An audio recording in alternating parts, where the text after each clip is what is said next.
পারছি না। কিন্তু ভাগ্যকে তো মেনে নিতে হবেই শান্তনুদা। ওর ভাগ্যে কি এটাই লেখা ছিল যাকে ভালোবাসতো তাকে বাদ দিয়ে তার দাদাকে বিয়ে করতে হবে, যে কিনা কোনোভাবেই ওর যোগ্য নয়? শান্তনুদা, এর জন্য আমি দায়ী।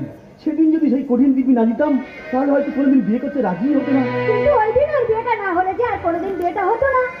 আর সারাটা জীবন একা হয়ে নীরব যন্ত্রণা কাটানোর থেকে একটা জীবন সঙ্গী তো পেয়েছে। মনের সঙ্গীকে হারানোর যন্ত্রণা কি জীবন সঙ্গী উপশম করতে পারবে না? না, তুমি কি পারবে তোমার মনের মানুষকে ছেড়ে খুব সহজে আর অন্য একজনকে নিয়ে সুখী হতে? শান্তনুদা, না, আর কিছু বলার প্রয়োজন নেই তোমার। আমি জানি জোর করে কখনো কারোর ভালোবাসা পাওয়া যায় না। শান্তনুদা, আমার কথাটা তো শোনো। না, কারণ তোমার ওই মনের শব্দটা অনেক বড় ছোট, কিন্তু কিন্তু তোমার মনের অনেক সিদ্ধান্ত আমাকে জানিয়ে দিয়েছো, তাই তোমাকে অযথা বিব্রত করার জন্য আমি দুঃখিত। বাই।